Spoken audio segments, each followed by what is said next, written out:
Bem-vindo à aula 52 de Programação em C. Nessa aula aqui, novamente, no tema Strings, que a gente começou umas 5 aulas atrás, nós vamos agora lidar um pouco com como pegar strings do usuário. A gente meio que tocou nesse assunto, mas a gente não trabalhou como a gente deveria, de como utilizar scanf para pegar a informação do usuário.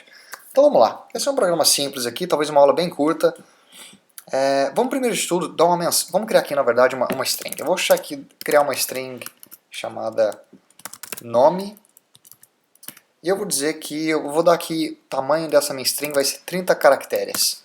Então, ou seja, o usuário pode digitar um nome que tenha até 30 caracteres, que não vai ter problema.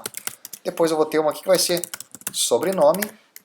E eu vou dizer também 30 caracteres. 30, isso aqui tá, é muito, né? Vamos deixar 20. 20 é o suficiente. Certo, e aqui eu vou dar uma mensagem para ele. Printf, insira seu nome e sobrenome. Certo. Dada essa mensagem, agora a gente vai dar um printf da maneira que a gente sempre viu. Então como que a gente vai fazer isso? Eu vou dar um %s, mas agora o que vem? Não vai ser nome e sobrenome, ou seja, nós estamos lidando aqui com duas palavras, correto? Então tudo que eu tenho que fazer é colocar 2 vezes %s. E onde que eu vou jogar o nome e o sobrenome, essas duas strings? Na minha string nome e depois na minha string sobrenome. E, por último, eu vou dar um printf só para a gente conferir que o que a gente fez ali em cima deu certo. Então, vou dar aqui um %s, %s, e vou chamar aqui nome, sobrenome. Certo, se você acompanhou todas as aulas aqui, isso aqui não vai ter truque nenhum. Basicamente, a gente só deu uma mensagem, utilizou o %s, que é o comando para a gente capturar uma string no comando scanf. O primeiro %s, seja lá que o usuário digitar, vai ser jogado na nossa string nome, e depois na nossa string sobrenome, o segundo nome que ele digitar. E depois um comando printf, apenas para testar se realmente o que foi capturado do usuário foi capturado corretamente. Então vamos dar um executar aqui. Insira seu nome e sobrenome. Então vou colocar aqui pão, mortadela. E olha só o que apareceu aqui, pão, mortadela. Se eu colocasse aqui batata doce. Batata doce. Tudo certo. Agora, tem um porém, porque eu tenho certeza que você vai querer testar o seguinte. E se eu colocasse Ítalo Grossi, sei lá, Oliveira? Agora aqui deu um problema. Por quê? Eu basicamente limitei o meu programa de capturar apenas 2 strings. Isso aqui foi uma limitação. Então vamos supor que se eu colocasse apenas um e apertasse Enter, olha só também que não vai. Eu estou apertando Enter aqui, ó, e não está indo. Enquanto não digitar, ó, digitar a letra A, ele entendeu que isso aqui é a primeira string e a segunda. Então a gente tem um problema aqui, que nós vamos resolver isso aqui na próxima aula, porque precisa de outros conhecimentos que a gente não tem no momento. Mas o que é importante você entender?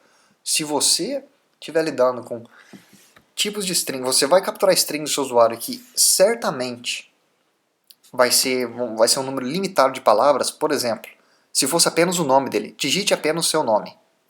Você poderia talvez utilizar dessa maneira aqui, mas já teria problema se o nome fosse um nome, como que se chama? Por exemplo, assim, Ana Maria é o primeiro nome, mas são compostos por 2 nomes.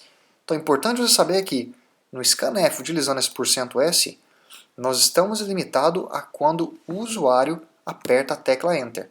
E caso você coloque aqui 2%s, o seu programa não vai prosseguir para a próxima linha de comando enquanto ele não receber 2 strings. Agora, isso é um problema? Depende. É um problema no caso que eu mostrei aqui. No caso que se alguém tentasse colocar aqui 3 nomes, a gente viu que é um problema, porque a gente perde o terceiro. Ou caso alguém colocasse apenas um nome e desse Enter. Olha só que não vai. Eu aperto Enter e não vai. Enquanto outro nome não for indicado, não procede. Mas em casos mais simples, onde você vai ter certeza que apenas um nome simples vai estar entrando ali, ou 2, um determinado número que você conhece, você pode optar por essa ideia. Agora, na próxima aula, nós vamos aprender como fazer isso aqui, mas sendo que o nosso limitador vai ser quando o usuário apertar Enter. Ou seja, eu poderia, no próximo programa que a gente vai fazer, vai ser mais ou menos assim, ó. Eu posso escrever aqui, ó, Ítalo Grossi, casa, pão, mortadela. Posso escrever tudo isso e no final, por último, quando eu apertar Enter, aí sim o meu programa ele vai ler todas as palavras. Qual caso você tem que usar, qual caso melhor? Na verdade, depende. Mas é isso que eu tinha para falar nessa aula, era só um pré-requisito para a gente entender melhor a aula que está por vir, que vai ser a aula 53. E é isso. Te vejo então na próxima aula. Como sempre, se você curtiu o vídeo, não deixe de apertar no botãozinho curtir e cheque também a nossa página no Facebook de aluno para aluno. Até mais, te vejo na aula 53 com esse programa que eu mencionei que a gente vai fazer. Até mais.